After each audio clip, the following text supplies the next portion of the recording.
నేటి SL news ప్రేక్షకులకు నమస్కారం. నేటి వార్తలకు స్వాగతం. మంచిర్యాల మున్సిపల్ కార్పొరేషన్ పరిధిలోని 17 డివిజన్లోని నర్సింగపూర్లో కాంగ్రెస్ పార్టీ కార్పొరేటర్ అభ్యర్థి లషెట్టి రాజయ్యకు మద్దతుగా ఎమ్మెల్యే ప్రేమ్సాగర్ రావు ప్రచారం నిర్వహించారు. ఈ సందర్భంగా ఎమ్మెల్యే ప్రేమ్సాగర్ రావు మాట్లాడుతూ లషెట్టి రాజయ్యను భారీ మెజారిటీతో గెలిపిస్తే నర్సింగపూర్ను అన్ని విధాలుగా అభివృద్ధి చేసి యువతకు ఉద్యోగ అవకాశాలు కల్పిస్తామని తెలిపారు. రాజయ్య గెలిస్తే అన్ని విధాలుగా ప్రజలకు అండగా ఉంటాడని హామీ ఇచ్చారు. పల్లె ప్రకృతి స్థలంలో భూమి లేని నిరుపేద ప్రజలకు ఇంటిని నిర్మించుకునేందుకు కృషి చేస్తానని తెలిపారు. ఈ కార్యక్రమంలో కాంగ్రెస్ శ్రేణులు పాల్గొన్నారు. పాత గవర్నమెంట్, పాత సిస్టమ్, పాత ఎమ్మెల్యేలు, పాత లీడర్లు అయితే కనీసం ఒక 20 ఏళ్ళు 30 ఏళ్ళు పడుతుంది. 20 ఏళ్ళు ఎప్పుడు రాలేదు. 20 ఏళ్ళు 64 లక్షలు కూడా రాలేదు. 6 కోట్ల లక్షలు పెట్టి ఇంకా నష్టం జరిగింది చేద్దామని చేసిన తర్వాత ఇంకొకటి మీకు 100 రోజుల పని కావాలన్నా 365 రోజుల పని కావాలన్నా మీరు డిజైన్ చేసుకోండి. 100 రోజుల పని పోతే పోనీయండి. మీకు 100 రోజులు కావాలన్నా 365 రోజులు 365 రోజుల పని దొరుకుతుంది. నేను టెన్షన్ పడకండి. ఇక్కడ చదువుకున్న పిల్లలకు తప్పకుండా చదువుకున్న చెప్తాను. ఇప్పుడు మెడికల్ కాలేజ్ స్టార్ట్ అయింది కానీ ఇప్పుడు పూర్తి స్టార్ట్ అయ్యింది. జూన్ తర్వాత స్టార్ట్ అయింది. ఆ జూన్ లోపల ఎన్ని కూడా మీ ఊరికి ఖచ్చితంగా 3-4 మందికి అయితే 4 ఇస్తాను. అదేవిధంగా ఈ పక్కకే ఫిష్ పాండ్ వస్తుంది, ఇంటర్నేషనల్ ఫిష్ పాండ్. ఆ దేశంలో మొట్టమొదటి ఫిష్ పాండ్ వస్తుంది. దాంట్లో ఉద్యోగ అవకాశం ఉంది. పర్మనెంట్ ఉద్యోగాలు ఒక 5 ఇస్తాను. 10 మందికి వేరే టెంపరీ కూడా ఇస్తాను. ఏ రకమైన అవసరం ఇబ్బంది లేదు. దేనికి అవసరం లేదు. ఐటీ పార్క్ స్టార్ట్ అయ్యి వర్క్ స్టార్ట్ అయిన తర్వాత మీ ఇక్కడికి వెళ్ళి ఎంపీలు ఎంతో ఉంటుంది. ఈ రోడ్ మీకు అవుతుంది. డాపలతో సంబంధం లేకుండా మీ రోడ్ మీకు అవుతుంది. ఇట్లా ప్రతి చేస్తాను సిద్ధంగా. ఇంకొకటి సార్ శ్మశానం వాటికి అంటే మొత్తం కరెక్ట్ కాదు, కానీ ఏదైతే ప్రకృతి వనం చేసిందో ఆ జాగా తీసుకొని ఇచ్చి మీకు ఎస్సీలకు ఇంటి స్థలాలు ఇచ్చే బాధ్యత మీకు ఉగాది పోయినాక మన శ్రీరామ పోయిన తర్వాత ఎలక్షన్లు వెళ్ళినంత అయిపోయిన తర్వాత చేస్తారు. అది సమస్య కాదు. ఇస్తే దానిలో ఈ జాగ్రత్త మీకు ఇప్పిస్తే ఇంధనం ఇందు కూడా ఇస్తారు. డబ్బు సపరేట్ ఉంటుంది. మీ ఊళ్ళో 100 తోట కానీ ఎక్కువ పోతే మాత్రం నేను బాధ్యత కాదు. 100 దగ్గర నీ పని కూడా చేస్తారు. మీరు అందరూ ఒక్కడం పోతాం మీకు 1100 ఓటున్నట్టు మీ ఊళ్ళో 1200 ఎన్ని పోలేదు 900 ఓట్లు కాంగ్రెస్ పార్టీ చేయకూడదు. మీరు అయ్యింది మీ ఊరిను స్వర్గం లెక్క చెప్పిన పని కాదు. ఇప్పుడు చెప్ప చేసిన కానీ మాటలు చెప్పాను. ఎన్నికల కన్నా ముందు చెప్పిన వాగ్దానాలు 5 ఏళ్ళకి ఎన్నిక, 3 ఏళ్ళు ఎన్నికలు, సంవత్సరం లోపల కంప్లీట్ చేసినాయి. ఇదివరకు ముఖ్యమంత్రి నియోజకవర్గం రాలేక ఇన్ని పైసలు చాలా డబ్బులు తెచ్చి చాలా డబ్బులు తెచ్చి పని చేసినాయి. కరకట్టలు మంచిర్యాల మునిగిపోతుంటే కరకట్టలు తీసుకొచ్చినాం. హాస్పిటల్ రేపు హైదరాబాద్ దెబ్బలు కూడా అవసరం లేదు. ట్రీట్మెంట్కి డైరెక్ట్ మంచిర్యాల. ఇట్లా ప్రతి ఒక్కటి చేస్తున్నాం. ఇంకోటి చెప్తే శ్మశానం మీకు ఇబ్బంది అవసరం లేదు. అన్ని రకాల అభివృద్ధి చెందుతుంది. ఈ పక్క వాళ్ళకన్నా కూడా మంచిగా చేసి పెడతాను. ఇంక మా శ్మశానం గురించి మాట్లాడే శ్మశానం మీకు మంచిగా పోవచ్చు. ఏ రకమైన ఇబ్బంది మీరు ఫోన్ చేస్తే వెహికల్ వస్తాయి. ఫోన్ చేసి ఇక్కడ ఊళ్ళే ఈ తాగడానికి, తిరగడానికి, గూడానికి ఇచ్చే పైసలు తప్పితే ఆడికి పోతే పైసలు ఉన్న మీకు వెలుసుబాటు ఉంటేనేమో 6,900 కట్టండి. లేనంటే అది కూడా అవసరం లేదు, ఇబ్బంది లేదు. ఏదంటే ఫోన్ చేయండి, ఆడికి పంపించండి. ఆడ ఏ రకాల అది మీదే, అది ఇబ్బంది కాదు. అది మంచిర్యాల కోసం అందరి కోసం కాన్స్టిట్యూషన్ కోసం కట్టింది. ఆడికి పోతే ఇక్కడ మీరు అక్కడ ఆ సిరిదాకా గోదావరి దాకా పోతే ఇంత టైం పడుతుంది. ఆ బండి అంతకన్నా మొదలు కార్యక్రమాలు పూర్తి చేసుకొని రావచ్చు. ఈ తాగుడు బాధ తప్పుతుంది, మీకు లొల్లి తప్పుతుంది. చేసుకోండి. అలాంటి తప్ప నాకు వేరే మార్గం అనిపించలేదు. అందుకని నేనే కలిపిన, ఎవ్వరి ప్రమాణం లేదు. నేనే కలిపిన. ఎందుకంటే నర్సింగపూర్ను కూడా మంచిర్యాల లెక్క పట్టణం లెక్క చేద్దామని ఆలోచనతో చేసింది తప్పితే నాకు కూడా వేరే దురుద్దేశం లేదు. ఎందుకంటే నాకు అన్ని లక్షణాలు మీరు మద్దతు ఇచ్చింది, సపోర్ట్ చేస్తే నాకు ఆ గౌరవం ఉంది. తప్పకుండా ఇప్పుడు కూడా చేస్తా. ఒక 2 సంవత్సరాల టైం నాకు. ఆ తర్వాత మీ నర్సింగపూర్ను మంచిర్యాల చూసుకుని మంచిర్యాల మంచిగా ఉందా, నర్సింగపూర్ మంచిగా ఉందా మీకు అర్థం. పిల్లలకు ఉద్యోగాల గురించి ఇబ్బంది లేదు. 8,000 అది చేస్తా. విధంగా దివాకర్ మంచోడు, దివాకర్ బాగా ఓడిచిన బాగా చేసింది చెప్పింది. ఈ ఎల్లపల్లి ఖాళీ లాస్ట్ అవడం కారణం, ఎల్లపల్లి ఊళ్ళోకి ధర రాకపోవడం కారణం ఆయన విషయం.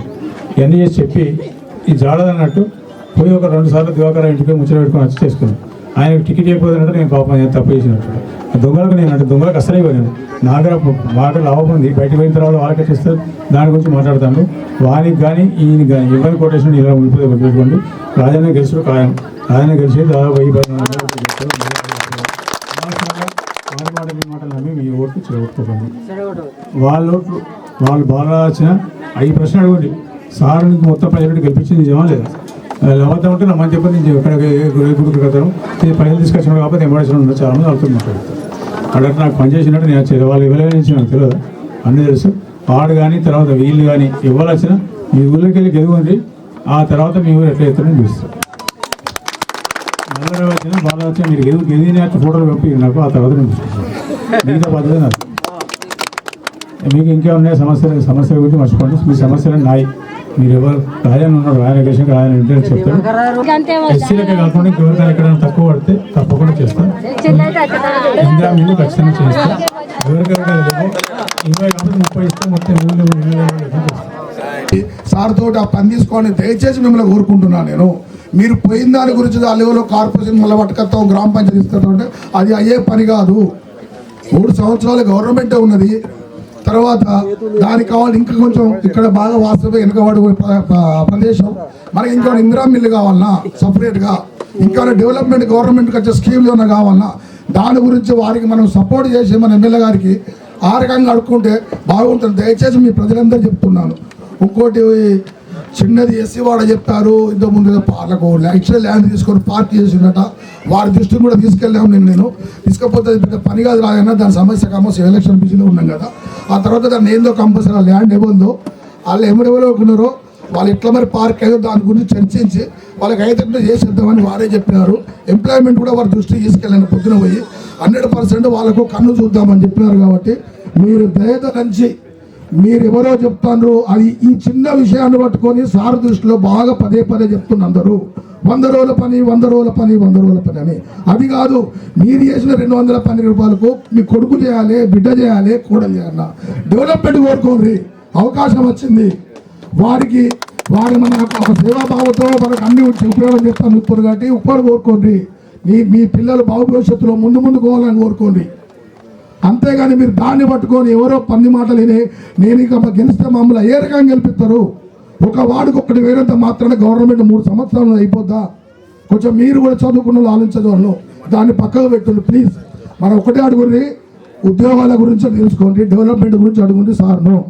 దయచేసి మీ అందరికీ ధన్యవాదాలు. విద్యుత్ వినియోగదారుల సమస్యలను వేగంగా పరిష్కరించి నిరంతరం నాణ్యమైన విద్యుత్ సరఫరా అందించడమే విద్యుత్ శాఖ ప్రధాన లక్ష్యమని వినియోగదారుల ఫోరం చైర్మన్ ఎరకల నారాయణ తెలిపారు. మంచిర్యాల రూరల్ సబ్ డివిజన్ పరిధిలోని వినియోగదారుల సమస్యల పరిష్కార వేదికను హాజీపూర్ విద్యుత్ సబ్ స్టేషన్ ఆవరణలో శుక్రవారం నిర్వహించారు. ఈ సందర్భంగా ఆయన మాట్లాడుతూ మంచిర్యాల రూరల్ పరిధిలో వినియోగదారులకు మెరుగైన విద్యుత్ సేవలు అందిస్తున్నట్లు తెలిపారు. ఈ పరిష్కార వేదికలో వివిధ గ్రామాలకు చెందిన వినియోగదారులు మొత్తం 5 ఆర్జీలు సమర్పించగా వాటిలో 2 సమస్యలను వెంటనే పరిష్కరించామని, మిగిలిన 3 ఫిర్యాదులను త్వరలో పరిష్కరిస్తామని తెలిపారు. ఇంటిపై నుండి వెళ్లే లైన్ తొలగింపు, నమ్నూర్ గ్రామానికి చెందిన రైతుకు కరెంటు సరఫరా సమస్య, మందమరి నియంత్రిక కారణంగా ఎదురవుతున్న ఇబ్బందులపై ఫిర్యాదులు అందినట్లు పేర్కొన్నారు. విద్యుత్ బిల్లులు చెల్లింపుల విషయంలో సిబ్బందికి నేరుగా నగదు ఇవ్వకుండా ఆన్లైన్ ద్వారా మాత్రమే చెల్లించాలని వినియోగదారులకు సూచించారు. రోడ్డు క్రాసింగ్ ప్రాంతాల్లో టవర్ పోల్స్ ఏర్పాటు చేయాలని అధికారులను ఆదేశించారు. ట్రాన్స్ఫార్మర్లు తరచూ చెడిపోవడానికి గల కారణాలను అధికారులను అడిగి తెలుసుకున్నారు. రైతులకు సమస్యల పరిష్కార వేదికపై సరైన అవగాహన కల్పించలేదని విద్యుత్ అధికారులపై అసంతృప్తి వ్యక్తం చేశారు. రైతులకు ఎన్ని గంటల పాటు నాణ్యమైన విద్యుత్ సరఫరా అందిస్తున్నారనే అంశంపై వివరాలు అడిగి తెలుసుకున్నారు. విద్యుత్ సరఫరాలో నిర్లక్ష్యం వహిస్తే కఠిన చర్యలు తప్పవని హెచ్చరించారు. అలాగే ప్రతి నెల విద్యుత్ బిల్లుల బకాయిలు లేకుండా చర్యలు తీసుకోవాలని సూచించారు. ఈ కార్యక్రమంలో technical member S Ramakrishna, finance member S Satyanarayana, independent member M Rajagoud, SE Rajanna, DE Kaiser, ADA Rajasekhar, ఏఈలు మహేందర్ రెడ్డి, శ్రీనివాస్తో పాటు లైన్మెన్లు, లైన్ ఇన్స్పెక్టర్లు, అసిస్టెంట్ లైన్మెన్లు పాల్గొన్నారు. మరి ఈరోజు లోకల్ కోర్ట్ అనేది మంచిర్యాల రూరల్ సబ్ డివిజన్ పరిధి లోపల హాజీపూర్ సెక్షన్లో మనం కండక్ట్ చేయడం జరుగుతుంది. సో ఇక్కడ మంచిర్యాల రూరల్కు సంబంధించిన సెక్షన్లు హాజీపూర్, మంచిర్యాల రూరల్, మందమర్రి అండ్ క్యాతన్పల్లి, ఈ 4 సెక్షన్లు గాను మరి ఇక్కడ మనం ఈరోజు విద్యుత్ సమస్యలు రైతాంగానికి కానీ మిగతా కన్సూమర్స్ అంటే కేటగిరీ 1 నుంచి మొదలు పెడితే కేటగిరీ 9 వరకు ఏమేమైనా సమస్యలు ఉంటే వాటిని అన్ని కూడా వివరంగా చర్చించుకొని వాటి సమస్యలను ఏ రకంగా మనం పరిష్కారం చేసుకోవాలనేది మన ఏఎల్ఎం జేఎల్ఎం నుంచి మొదలు పెడితే అప్ టు ఎస్సీ గారి వరకు కూడా ఇక్కడ స్టాఫ్ ఉన్నారు. వీళ్ళందరూ కూడా మరి వారి వారి సమస్యలు విని అనుకున్న తడువుగానే మనం వాటిని సాల్వ్ చేయడానికి ముమ్మర ప్రయత్నం చేసుకుంటూ పోతున్నాము. సో మీకు తెలుసు ఆల్రెడీ ప్రతి సోమవారం రోజు ప్రజావాణి కార్యక్రమం ఉంది. ఆ కార్యక్రమంలో దాదాపుగా 99% ప్రాబ్లమ్స్ అన్నీ అక్కడే మీరు సాల్వ్ చేస్తున్నారు. ఆ కన్సూమర్ ఫోరం దాకా ఎవరిని రానియకుండా కట్టుదిట్టం చేసేసి వాళ్ళ సమస్యలన్నీ మీరు పరిష్కారం చేస్తున్నారని మేము ఈ సభాముఖంగా మేము తెలుసుకున్న విషయాలు అవి. ఎందుకంటే ఈరోజు మరి మీరు ఎంత పబ్లిసిటీ చేసిందో పేపర్లో అయితే చూసాము, కానీ వాట్సాప్ గ్రూపులలో, తర్వాత ట్రాన్స్ఫార్మర్ గ్రూపులలో, తర్వాత విలేజ్ గ్రామాలలో సర్పంచ్ల గ్రూపులలో ఇవన్నీ కూడా మీరు పెట్టేసి వైడ్గా పబ్లిసిటీ చేయాలా.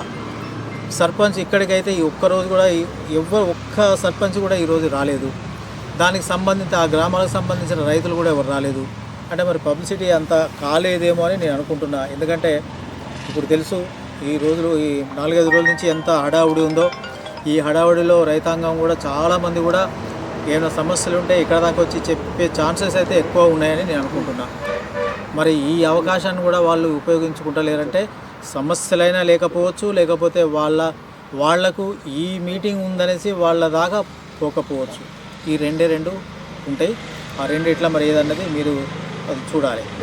అయితే ఈ రైతాంగానికి మరి మేము విన్నవించుకున్నది ఏంటంటే ఫస్ట్ క్రాప్ అయిపోయి సెకండ్ క్రాప్ కూడా స్టార్ట్ అయింది. మరి దానికి ఎలాంటి లో వోల్టేజ్ లేకుండా నాణ్యమైన కరెంటు మన గవర్నమెంట్ అయితే ఎన్ని గంటలు ఇవ్వమన్నదో అన్ని గంటలు మీరు ఇస్తూ రైతాంగానికి అయితే ఎలాంటి ఇబ్బంది లేకుండా మరి మీరు సప్లై ఇస్తున్నారని మేము ఆశిస్తున్నాం. రైతాంగం నుంచి కూడా ఎలాంటి ఇబ్బంది లేకుండా ఉంది అని మాకు ఎలాంటి కాన్ఫిడెన్స్ అయితే ఇంతవరకు అయితే మాకు రాలేదు.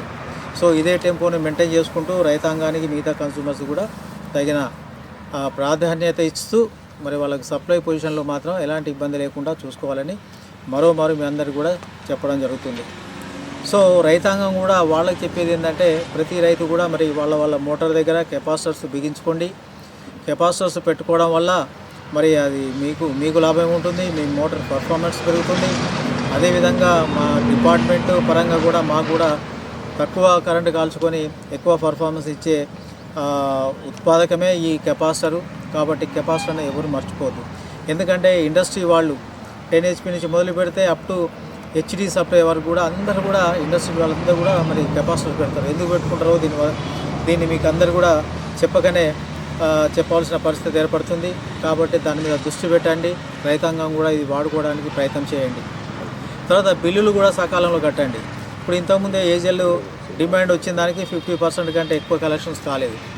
మరి ఆ కలెక్షన్స్ వసూలు చేసుకునే బాధ్యత మన డిపార్ట్మెంట్ మీద ఉంది. మరి అలాంటి సందర్భంలో మరి మన స్టాఫ్ కూడా మరి కొంచెం శ్రద్ధ చూపేసి మరి ఆ ఏజెల్ డిమాండ్ కూడా మనం 100% రెవెన్యూ కలెక్షన్ చేసుకుంటే మనం ముందు ఏమైనా చేసుకోవడానికి ఇన్ఫ్రాస్ట్రక్చరే కానీ, కొత్త సబ్స్టేషన్ కానీ, కొత్త లైన్లే కానీ, కొత్త పోల్లే కానీ, కొత్త ట్రాన్స్ఫార్మర్లే కానీ ఏది కావాలన్నా కానీ మన ఆర్థికంగా మనం పుంజుకొని ఉంటేనే మనం అవన్నీ చేసుకోవడానికి ఆస్కారం ఉంటుంది. కాబట్టి ఇది దృష్టిలో పెట్టుకొని రెవెన్యూ కలెక్షన్స్ మాత్రం 100% చేయండి. ఇప్పుడు ఇక్కడ ఉన్న ఈ సబ్ డివిజన్ పరిధి లోపల దాదాపుగా ఎవ్వరు కూడా క్యుములేటివ్ మాత్రం ఎవరు రాలేదు. ఎందుకంటే ఫిబ్రవరి అంటే మార్చ్ 2 నెలలు ఉన్నాయి. 2 నెలల్లో మనకు క్యుములేట్ రావాలంటే మరి చాలా కష్టతరంగా ఉంది. మరి ఆ కష్టాన్ని మనం ఇష్టంగా పనిచేస్తూ మరి 100% క్యుములేటివ్ రావడానికి ప్రయత్నం చేయించండి. ఈ మంచిర్యాల రూరల్ సబ్ డివిజన్ పరిధిలోనే వస్తలేదు అంటే మరి చాలా మనకు కొంత ఇబ్బందికరంగానే నేను అయితే ఫీల్ అవుతున్నా. ఎందుకంటే రిమోట్ ఏరియాలలో కూడా ఏజెల్ కలెక్షన్ బ్రహ్మాండంగా చేస్తున్నారు, డొమెస్టిక్ చేస్తున్నారు, 100% క్యుములేట్ అవుతుంది అక్కడ. మరి మంచిర్యాల కాకపోవడానికి కొంచెం ఇబ్బంది. మరి అది ఎక్కడ మన నెగ్లిజెన్స్ ఉందనేది చూసుకొని వాటి మీద తగిన రీతిలో రివ్యూ చేసుకొని మరి ముందుకు పోతూ రెవెన్యూ కలెక్షన్స్ 100% క్యుములేటివ్ వచ్చేటట్టు చూసుకోండి. తర్వాత అదే రకంగా ఎలక్ట్రికల్ యాక్సిడెంట్స్ అనేది మన పత్రికా ముఖంగా పత్రికా ప్రియులు ఏంటంటే వాళ్ళంతా రాస్తున్నారు. అక్కడ లూజ్ లైన్ ఉంది, ఇక్కడ పోల్ ఇరిగింది, ఇక్కడ మిడిల్ పోల్ అవసరం, అక్కడ ట్రాన్స్ఫార్మర్ ఓవర్లోడ్ అయింది. ఇలాంటి నంబర్ ఆఫ్ సమస్యలు రోజుకు అంటే మీ దగ్గర నుంచే కాకుండా ఇన్ జనరల్గా మన ఎన్పీడీసీఎల్ పరిధిలో ఉన్న 8 జిల్లాలలో అన్ని దాదాపుగా రోజుకు 4-5 కాల్స్ ఇలాంటివే వస్తుంటాయి. కాబట్టి నేను ఈ సందర్భంగా ఇక్కడ మీకు చెప్పేదాల్సింది ఏంటంటే ఇంటర్మీడియట్ పోల్స్ వేసుకోండి, లూజ్ లైన్స్ రెక్టిఫై చేయండి, ఓవర్లోడ్ ఉంటే ఇప్పటికైనా వాటికి ఎస్టిమేట్ వేసి రెగ్యులర్ చేసుకోండి. ఇండ్లపై నుంచి పోయిన కొన్ని వైర్లు ఉంటాయి, సరే వాళ్ళు తప్పితం వల్ల ఏమైనా కట్టుకొని ఉంటే వాటికి షిఫ్టింగ్ ఛార్జెస్ కట్టించేసుకొని అవి కూడా షిఫ్ట్ చేయండి. కొన్ని ఇంతకుముందే మీ ఎస్సీ గారు నాకు చెప్పిన ఇన్ఫర్మేషన్ ఏంటంటే వీటన్నిటి కూడా ఎస్టిమేట్ వేసేసి గవర్నమెంట్కి పంపించినాం లేదా కలెక్టర్కి పంపించినాం అని చెప్తున్నారు. మరి అది వచ్చే లోపల కొన్ని ఎసెన్షియల్ అనుకుంటే మాత్రం వాటిని మనం వేరే రకంగా మరి మనం పనులు చేసుకొని ఎలక్ట్రికల్ యాక్సిడెంట్స్ కాకుండా జాగ్రత్త పడితే బాగుంటుందని ఈ సందర్భంగా చెప్తున్నాను. ఎందుకంటే ప్రతి సంవత్సరం మనం మేలో ఫస్ట్ వీక్లో భద్రతా వారోత్సవాలని పెడతాం. అంటే యాక్సిడెంట్స్, ఎలక్ట్రికల్ యాక్సిడెంట్ కాకుండా మనం ఏమేమి చర్యలు తీసుకోవాలి, ఇది ఈఆర్సీ కూడా దీని మీద ప్రత్యేకమైన దృష్టి పెడుతుంది.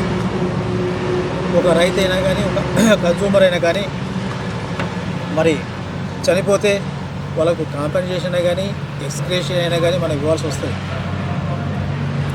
ఒక ఎక్స్గ్రేషియా ఇవ్వాలన్నా కాంపెన్సేషన్ ఇవ్వాలన్నా డబ్బులతో మనం సరిపెడితే కాదు, వాడి ప్రాణం పోతుంది.